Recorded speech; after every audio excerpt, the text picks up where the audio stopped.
If you're an ExJW, you don't even have to be a believer. I'm a follower of Christ, but this is not even that type of video. And this is only going to work under two conditions: if you respect archaeology and if you respect common sense. And how I'm going to do that is with the Dead Sea Scrolls. Now, a lot of you may have heard what the Dead Sea Scrolls are. A lot of your churches, or if you just know in history, you've heard about the Dead Sea Scrolls and how they were discovered, right? The Dead Sea Scrolls prove the Jehovah Witness religion false. But first, what are the Dead Sea Scrolls? Well, the Dead Sea Scrolls are a collection of ancient Jewish writings discovered between 1947 and 1956 in caves near Qumran, close to the Dead Sea. They date back around the 3rd century BCE to the 1st century CE and are believed to have been written or preserved by a Jewish group often associated with the Essenes. In order to protect their texts or their scrolls from like Roman attacks around like 70 CE, these people hid them in clay jars.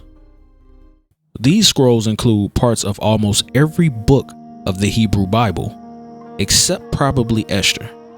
Now, there were also other books that could be considered apocrypha or non-canonical material, like the Book of Jubilees and the Book of Enoch. And this is where it gets interesting. Remember, these books have been buried under dirt for almost 2,000 years. They also contain unique community rules and hymns that reflect the Qumran beliefs. Since their discovery, the Dead Sea Scrolls have helped scholars understand how carefully the Hebrew Bible was copied over many centuries. And it has also shed light on the diversity of Jewish thought before and during the time of Jesus. Even though some of the texts found at Qumran, such as the Book of Enoch, are not accepted as canonical by most Christian denominations. Now, for you Christians that love to attack other Christians, this video is not to debate this, okay? This is not what this video is for. Please look at the point I'm trying to make. A lot of times Christians get bent out of shape. Oh, that's not canon, and not this is not what this video is about.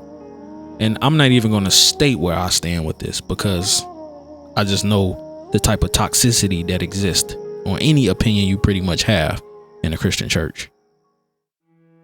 Now, the Qumran group is still very important for understanding Christianity's roots, though. They lived during the Second Temple period, the same general era in which Jesus taught.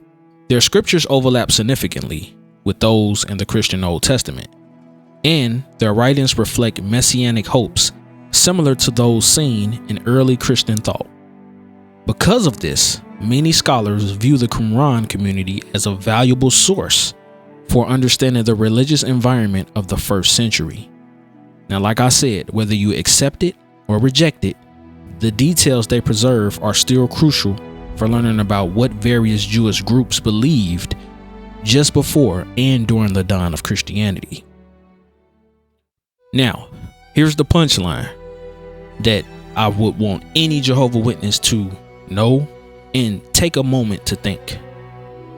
Among these biblical writings, the Book of Enoch stands out because 1st Enoch describes multiple archangels: Michael, Gabriel, Raphael, Uriel, and more, showing that early Jewish tradition recognized more than one archangel, rather than viewing Michael as the only one.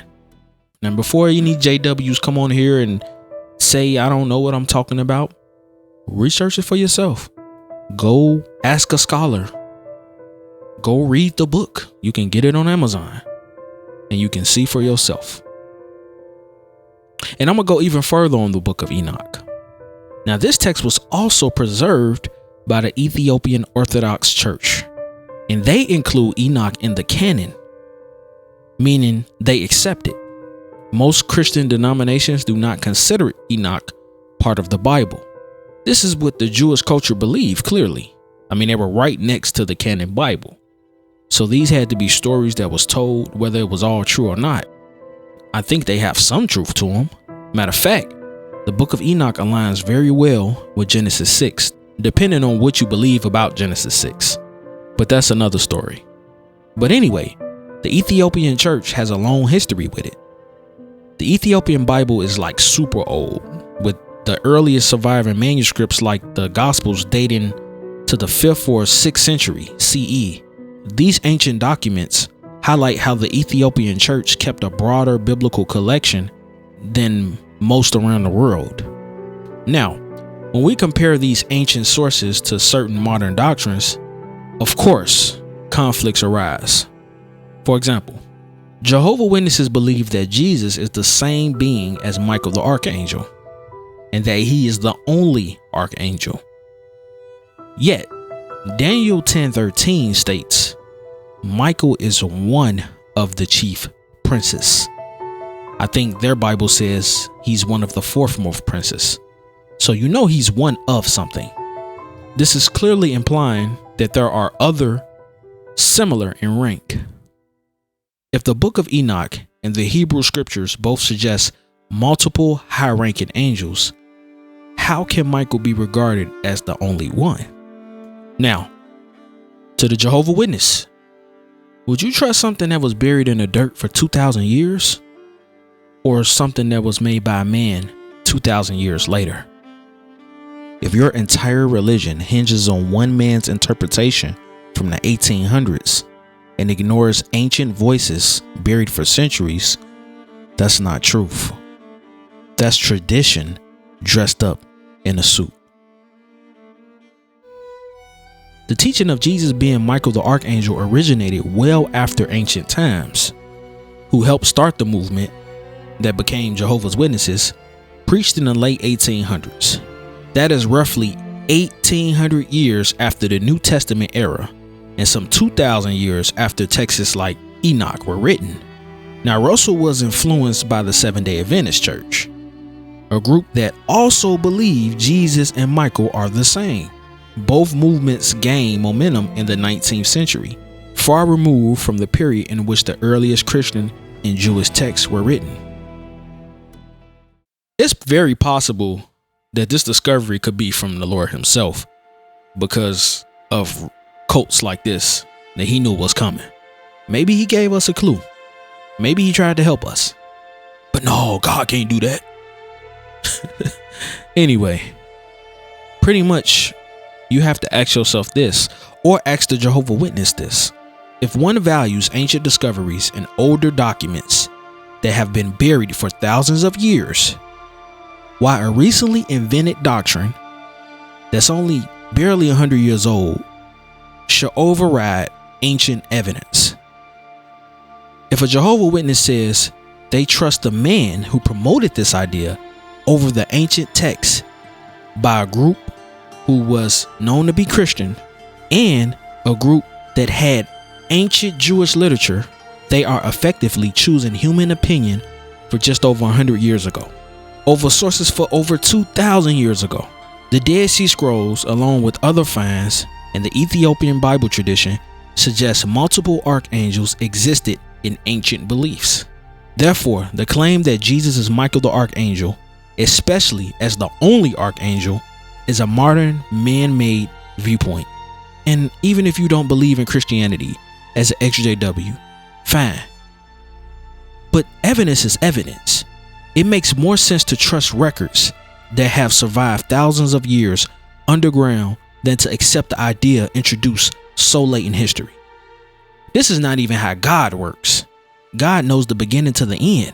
He's always prophesied. The book of Enoch and Daniel makes it clear.